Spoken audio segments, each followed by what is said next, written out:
All right, let's dive right into this explainer by imagining a truly wild, almost unimaginable scenario.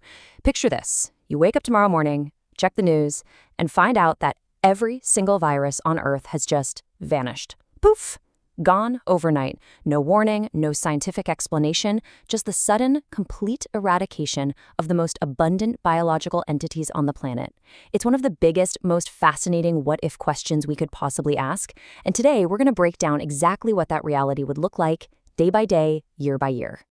Now, at first glance, you'd probably think this would be the absolute greatest day in human history.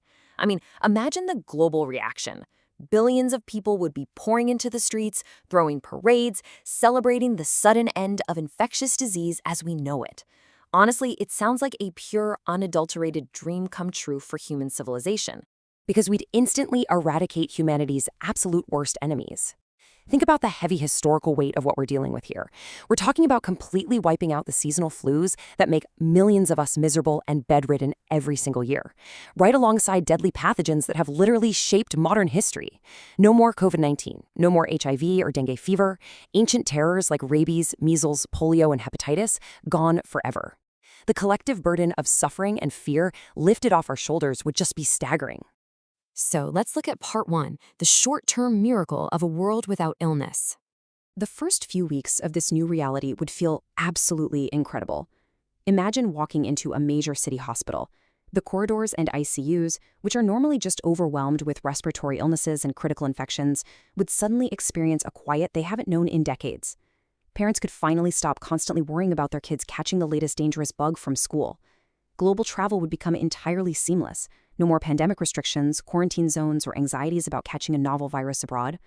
Healthcare costs would plummet overnight, freeing up trillions of dollars in global economies. And life expectancy, it would rapidly and undeniably rise in every single country across the globe. The scale of this is truly hard to fathom. We're talking about millions, literally millions of lives saved every single year. Doctors and scientists worldwide would be toasting to the absolute greatest medical victory in human history. Human suffering would be reduced by a margin we really haven't seen since the invention of antibiotics or the discovery of clean drinking water. But this brings us to part two, nature's secret weapon and the hidden side of viruses. What if I told you that right after the celebrations wrap up, the real problems would begin? Because, you see, the vast majority of viruses don't actually care about humans at all. Let me introduce you to nature's secret weapon, the bacteriophage. These are special viruses that act as microscopic, highly efficient hunters. But rather than attacking plants or animals, they exclusively target, infect, and destroy dangerous bacteria. Imagine billions upon billions of these tiny spider-like machines, keeping bacterial populations in check every single second of every single day. They are a massive, load-bearing mailer of Earth's entire biological ecosystem. So without these microscopic hunters constantly patrolling the microscopic world, we'd lose a vital planetary defense system. Almost immediately, bacterial populations would explode, growing completely out of control in a matter of days. This would rapidly toxify our oceans, our rivers, and our soil. Scarily enough, it would even happen inside our own bodies as our gut microbiomes fall completely out of balance. Right now, scientists are actively studying and using bacteriophages as a cutting-edge weapon to fight antibiotic-resistant superbugs. Without them, a massive, world-altering bacterial wave would just take over the planet, breaking down the very basic chemistry that keeps life stable. Which leads us right into part three, the ocean food chain and the millions in every drop. The ripple effect of losing viruses scales up terrifyingly when we look at our oceans.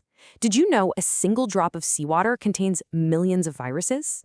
And those millions of ocean viruses are responsible for controlling massive, sprawling populations of microscopic plankton.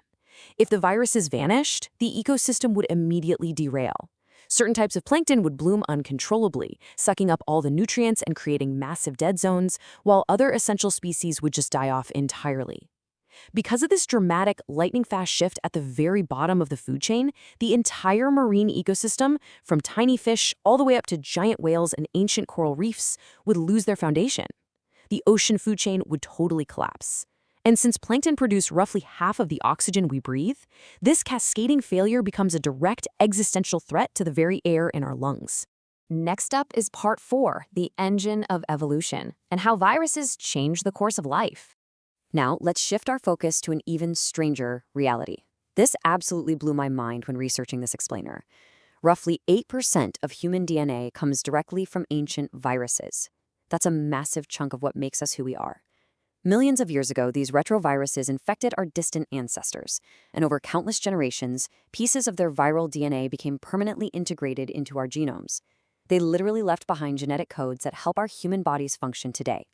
In fact, viral DNA is heavily responsible for the evolution of the mammalian placenta, meaning without ancient viruses, the way humans reproduce and give birth might not even exist.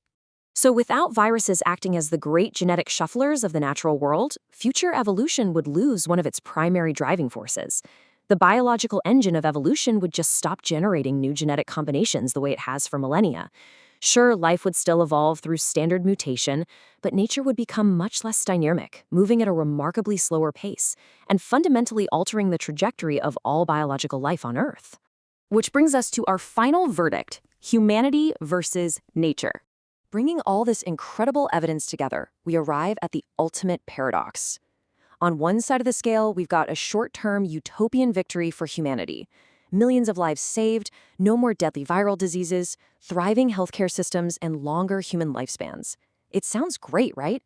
But on the other side of the scale, we trigger a long-term dystopian collapse for nature. Ocean ecosystems crumbling, unbalanced bacteria taking over the Earth's crust and our own bodies, and global evolutionary stagnation. It is a massive, complex trade-off that goes way, way beyond just getting rid of the common cold. And that brings us to a really powerful realization. In nature, nothing exists without a reason.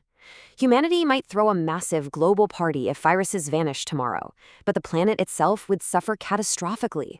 The world would instantly become healthier and safer for us, yet dangerously unbalanced and ultimately uninhabitable for everything else. It just proves that even the microscopic things we fear the absolute most have a critical, irreplaceable job to do in maintaining the web of life. It's a pretty fascinating realization, isn't it? It completely flips how we view the so-called villains of the biological world, and it leaves us with one lingering mystery for you to ponder and debate in the comments down below. Based on what we've explored today about the impossibly delicate balance of our planet, what do you think should disappear next?